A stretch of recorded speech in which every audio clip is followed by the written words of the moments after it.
So we only gonna talk about Markelle Fultz's jump shot when it was broke and he was injured. But now that he fixed it, nobody want to make stories about that. Nobody want to have that to go viral. Nobody want to talk about the amount of work he put in. Well, that's what we're gonna do today. We got Markelle Fultz's hitting highlights against the Hawks last night. 24 points, I think 9 assists, few rebounds, big time shots down the stretch. But before we do that, if you like these videos, make sure you subscribe, like, turn on those notifications. And we also first, let's go take a look at Markelle Fultz's old clips, his old jump shot, how it looked like before it was broke, then it turned broke, and now how it looks now.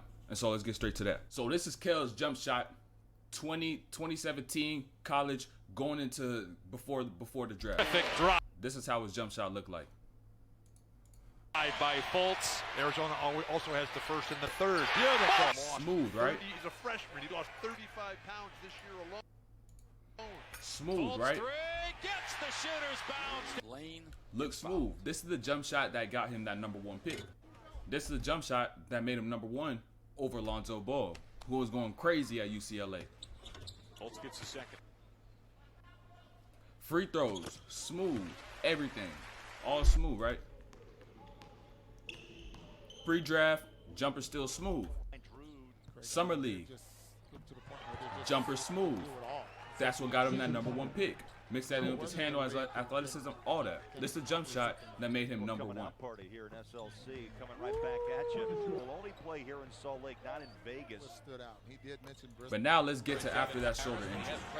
Let's get to after that shoulder injury. Stop. Find an open guy. Fultz. Now people always want to talk about this jump shot, huh? They always want to make stories about this jump shot, huh? But they don't want to talk about. We're gonna get to the now a little later. We're gonna get to the now a little later. But let's just bask in this horrendous Michael Gilchrist of a jump shot. Torrey Craig. Just to touch on Lowry again. Free throws. The Bucks, what they nobody else practically in this roster. So how the hell did you make that? Play. That was the result. All right, now that's ugly. We gotta switch TOS. All right, so now is how his jump shot looks now. 2 3-pointers last night. Also had previous games with 3 of 3 from the 3, 6 of 13 on the year from the 3-point range. Let's look at his jumper now. Only double clutch because that's his mid-range jump shot. You got to get more legs. You double clutch on those. Looking smooth, right?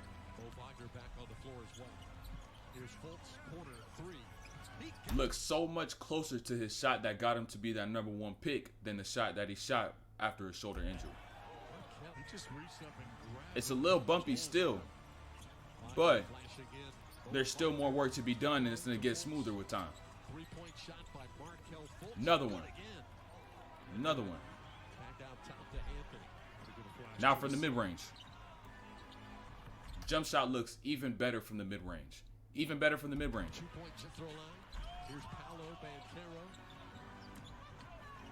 Hezzy pull-up, left hand. So we're not going to talk about how he was able to fix his jumper. We're not going to talk about that. We're just going to let that blow over and let those headlines that he had back in 2017, 2018, and all the hate he received from everybody and all the people who were throwing trash on his name, throwing dirt on his name. But now that he fixed it, nobody want to talk about it. Nobody want to talk about it, bro.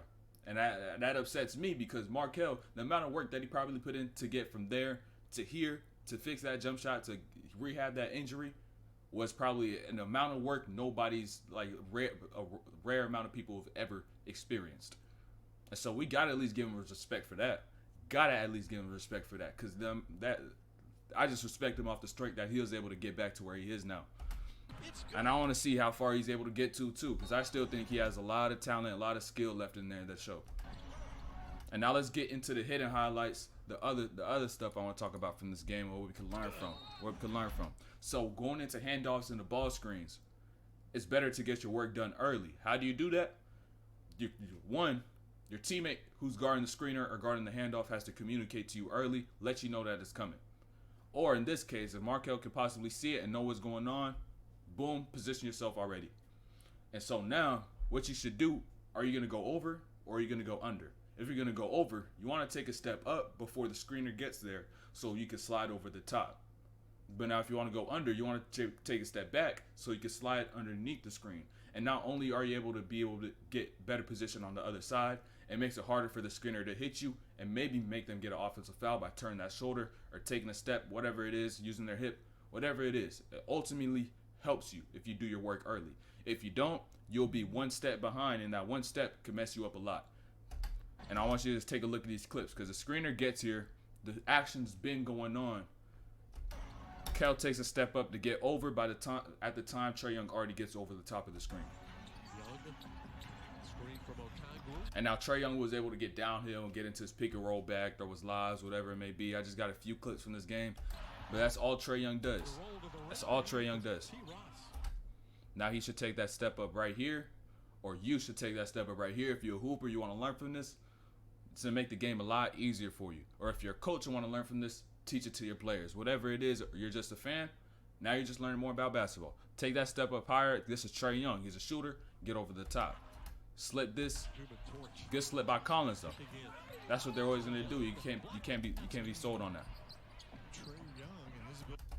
Come in here, takes that step up. Now he has to take a step up and go over by the time Trae Young's already getting downhill. I'll just try to push up into his hip of the direction that he's trying to go, then go with him. Back to your situation. There's a steal by Fultz. That's a great steal by Fultz. What allowed him to get the steal, though? What allowed him to get the steal? Let's go back right a little bit.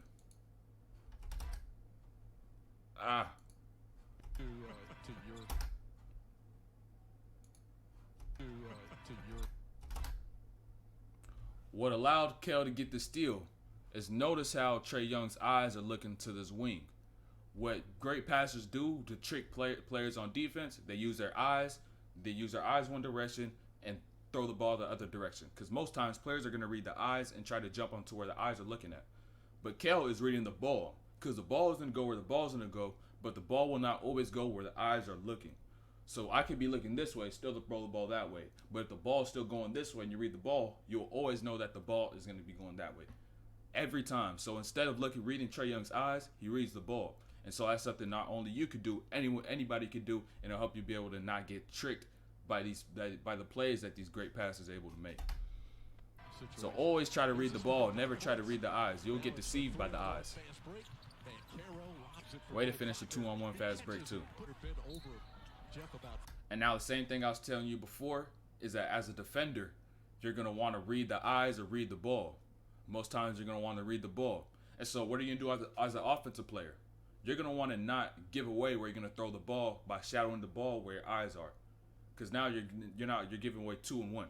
And so being an inbounder, that's key, because sometimes players are going to try to crowd you, trace the ball, try to find where you're going to throw the pass to, because you can only pass. And so what Markelle does great is, as an inbounder, is not trace the ball where he's looking. And at the last second, he's able to throw that pass. And so not only does he do that well, he's able to read the actions throughout the play. Instead of being a robot, he's being a player. So what that means is that instead of looking for one guy on the one play, he's able to read the action that's going on and find the openings and dish it to the players right on time and on target. And I want to watch a couple of these clips. Is this anything over 6 years? You can't. Now Young thought it was going to go to Franz right here, but they made the switch. Mo got the slip. Usually goes to Franz. That's what they see in the scouting report. But nope, found the opening in the play. Mo cut. Great find by Kel. Once again, now you got Murray crowding him a little bit, trying to show hands, a little more active on the ball. But watch how Kel keeps his ball. Keeps it in the middle of his body and just reads the actions.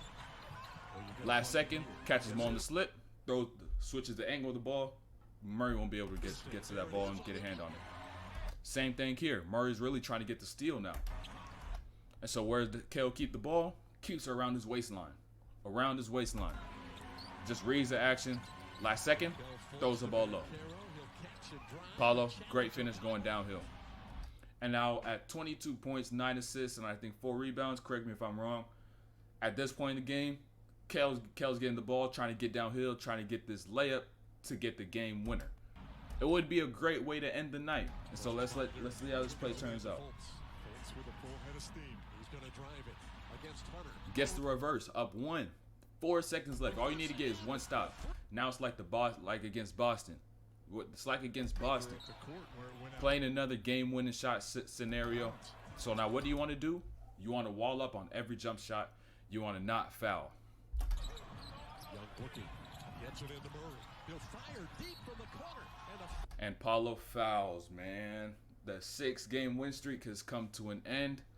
We're not seeing 7. I don't know if we'll see 7-4 in a long time again. But Paulo should have done like Mo did against Boston when Grant Williams came to that corner. Wall straight up. Straight up. No jumping, no nothing. Because at that point, if they try to jump into you, offensive foul.